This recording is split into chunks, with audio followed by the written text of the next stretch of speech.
ആ സ്കൂളിൽ ഉണ്ടായ ഈ സംഭവം നമ്മുടെ ഒരു കുഞ്ഞനുജന്റെ ജീവനെടുത്ത ഈ ദാരുണമായ സംഭവം അതിനെക്കുറിച്ച് സമഗ്രമായ അന്വേഷണം നടത്തുന്നതിന് വേണ്ടിയാണ് ഇപ്പോൾ വിദ്യാഭ്യാസ വകുപ്പും ഗവൺമെന്റും ആകെ. ശ്രീ എസ് ആർ അരുൺ ബാബു, ഇതിപ്പോൾ അപ്രതീക്ഷിതമായ ഒരു അപകടം എന്ന നിലയ്ക്കാണോ അതിനെ കാണേണ്ടത്, വരുത്തിവെച്ച ദുരന്തം എന്ന നിലയ്ക്കാണോ? താങ്കൾ പറഞ്ഞതുപോലെ 1917 തുടങ്ങിയ സ്കൂളായിരിക്കാം, വർഷങ്ങൾ പഴക്കമുള്ള സ്കൂളാണ്, അവിടുത്തെ ഒരുപാട് പഞ്ചായത്തിലെ കുട്ടികൾക്ക് പഠിക്കാനുള്ള സംവിധാനമാണ്, ഇതൊക്കെ ശരി തന്നെ.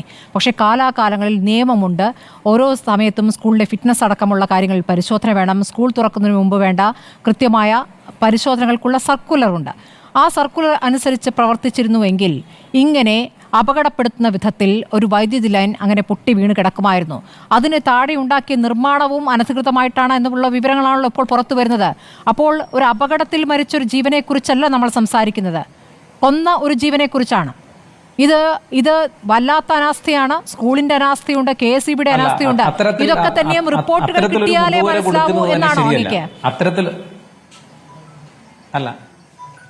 അത്തരത്തിലൊരു മുഖവുര കൊടുക്കുന്നത് ഒരു കുഞ്ഞിനെ, അതായത് ഒരു കുഞ്ഞനുജനെ, അവിടെ അധ്യാപകരുടെയും അത് സഹപാഠികളുടെ എല്ലാം പ്രിയപ്പെട്ട അവരുടെ ഒരു കൂട്ടുകാരനെ, അവരുടെ ഒരു കുട്ടിയെ അധ്യാപകർ, അവിടുത്തെ സംവിധാനം അങ്ങനെ കൊന്നതാണ് എന്ന നിലയിലേക്ക് ആമുഖം കൊടുക്കുന്നത് തന്നെ ശരിയല്ല. അങ്ങനെ പറയുന്നതിന് കാരണം സംഭവത്തിലേക്ക് നയിച്ച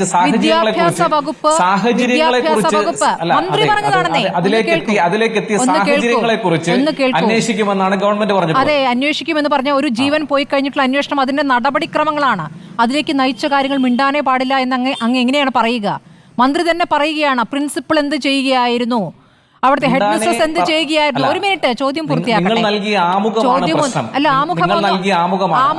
ആമുഖം നിങ്ങൾക്ക് ബുദ്ധിമുട്ടുണ്ടാക്കുന്നുണ്ടെങ്കിൽ എന്റെ ചോദ്യത്തിന് ഒരു മിനിറ്റ് ഇവിടുത്തെ സംവിധാനങ്ങൾ അനാസ്ഥയിൽ കൊല്ലപ്പെടുന്നത് ആ നിലയ്ക്കാണ് ചോദ്യം ചെയ്യപ്പെടുക.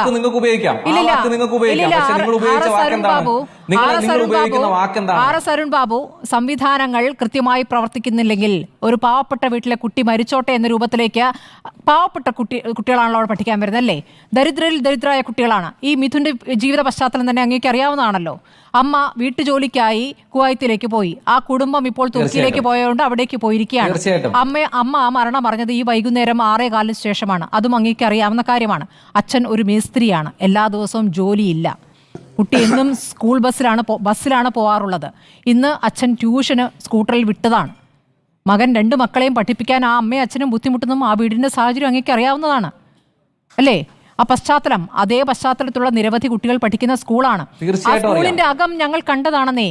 അത് പൊട്ടിപ്പൊളിഞ്ഞും തകർന്നും തുരുമ്പ് പിടിച്ചും ഒക്കെയുള്ള സംവിധാനങ്ങളാണ് അവിടെ തുടരുന്നത്. ഞാൻ ചോദിക്കുന്നത്, സ്കൂൾ തുറക്കുന്നതിന് മുമ്പ് മുന്നൊരുക്കങ്ങളെ പറ്റി വിദ്യാഭ്യാസ വകുപ്പ് നൽകിയ നിർദ്ദേശങ്ങൾ അത് കൃത്യമായി പാലിച്ചിരുന്നെങ്കിൽ ഈ ദുരന്തം ഉണ്ടാകുമായിരുന്നു. അപ്പോഴാണ് അവിടെ കൊന്നോ എന്ന ചോദ്യം വരുന്നത്.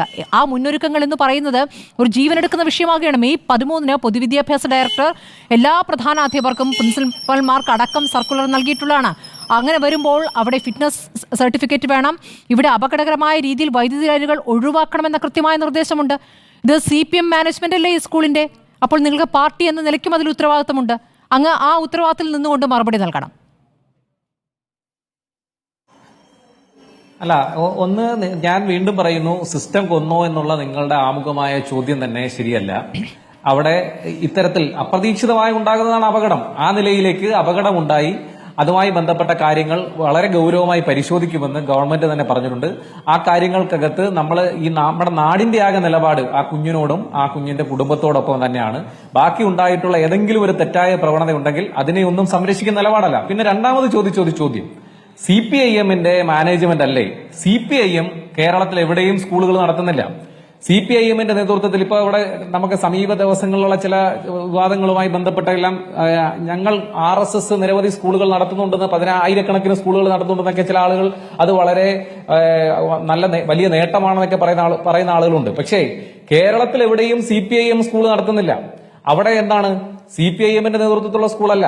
അവിടെ 4-5 പഞ്ചായത്തുകളിലുള്ള ജനങ്ങൾ, അവർ 1000-ലധികം അംഗങ്ങളുള്ള ഒരു തെരഞ്ഞെടുക്കപ്പെടുന്ന കമ്മിറ്റിയാണ്. 1000-ലധികം അംഗങ്ങളുള്ള ആ അംഗങ്ങൾ തെരഞ്ഞെടുക്കപ്പെടുന്ന കമ്മിറ്റിയാണ് അവിടെ. അതിനകത്ത് വിവിധ രാഷ്ട്രീയ പാർട്ടികൾ പെട്ട ആളുകളുണ്ട്, വിവിധ നിലയിലുള്ള ആളുകളുണ്ട്. ആ പ്രദേശ തദ്ദേശീയരായിട്ടുള്ള നാട്ടുകാരുടെ ഒരു ജനകീയ കമ്മിറ്റിയാണ്. അതിനകത്ത് CPM-ന്റെ ഏതെങ്കിലും പാർട്ടി അംഗങ്ങൾ ഉണ്ടാകും. ആ സ്കൂളിന്റെ തന്നെ PTA പ്രസിഡന്റ് ആരാണ്? PTA പ്രസിഡന്റ് തേവലക്കരയിലെ മുൻ പഞ്ചായത്ത് പ്രസിഡന്റ്, കോൺഗ്രസിന്റെ പഞ്ചായത്ത് പ്രസിഡന്റ് ആയിട്ടുള്ള ജോസ് ആന്റണി എന്ന് പറയുന്ന ആളാണ്. CPM-ന്റെ പാർട്ടിയുടെ നിയന്ത്രണത്തിലുള്ള സ്കൂളാണെങ്കിൽ ഇന്ന് കൊല്ലത്തെ DCC-യുടെ പ്രസിഡന്റ് രാജേന്ദ്ര പ്രസാദ് അവിടുത്തെ അധ്യാപകനായിരുന്നു. ഇന്നും അവിടുത്തെ ആ സ്കൂളിനകത്ത് അധ്യാപകരായിട്ട് കോൺഗ്രസിന്റെ പ്രവർത്തകരായിട്ടുള്ള അധ്യാപകരടക്കമുണ്ട്. അപ്പൊ അങ്ങനെ CPM-ന്റെ ഭരണസമിതിയുടെ സ്കൂളാണ്, CPM-ന്റെ സ്കൂളാണ് എന്ന് പറയുന്ന നിലയിലേക്ക് നടത്തുന്ന ചർച്ച തെറ്റായ നിലയിലേക്ക് ഒരു വാർത്ത ഇവിടെ ചമയ്ക്കുകയാണ്. അത് വസ്തുതകൾക്ക് നിരക്കുന്നതല്ല. അതൊരു ജനകീയ കമ്മിറ്റിയാണ്. അതിനകത്ത് CPM-മാരും ഉണ്ടാവാം. അതിനകത്ത് ആ നാട്ടിലുള്ള വിവിധ ആളുകളുണ്ട്, ആയിരക്കണക്കിന് അംഗങ്ങളുണ്ട്. അതിന്റെ അംഗങ്ങളായിട്ട് അതിന്റെ പൂർവ്വ വിദ്യാർത്ഥികളുണ്ട്, അവരുടെ രക്ഷകർത്താക്കളുണ്ട്, മുൻ അധ്യാപകരുണ്ട്, വിവിധ രാഷ്ട്രീയ പാർട്ടികളുടെ ആളുകളുണ്ട്. അതിനകത്ത് CPM-മാരും ഉണ്ട്. അല്ലാതെ CPM ഒരു സ്കൂൾ നടത്തുന്നു പറയുമ്പോൾ കോൺഗ്രസിന്റെ മുൻ പഞ്ചായത്ത് പ്രസിഡന്റിനകത്ത് ഉത്തരവാദിത്തമില്ലേ? കോൺഗ്രസിന്റെ DCC പ്രസിഡന്റ് ആയിട്ടുള്ള ശ്രീ രാജേന്ദ്ര പ്രസാദ്, അദ്ദേഹം ഞങ്ങളൊരു അഭിമാനത്തോടു കൂടിയാണ് അദ്ദേഹം ആ സ്കൂളിൽ പഠിപ്പിച്ച ആളാണ്. ശരി, PTA പ്രസിഡന്റ് കോൺഗ്രസ് ആണ്, അവിടുത്തെ അധ്യാപകർ കോൺഗ്രസ്സുകാരായിട്ടുണ്ട്, ഒരു കമ്മിറ്റിയാണ് അവിടെ. ഇതൊക്കെയാണ്. അപ്പോൾ ജനകീയ കമ്മിറ്റി എന്ന് പറയുമ്പോൾ എല്ലാ രാഷ്ട്രീയ പാർട്ടികളും ഉണ്ട്, അത് അവിടെ നിൽക്കട്ടെ.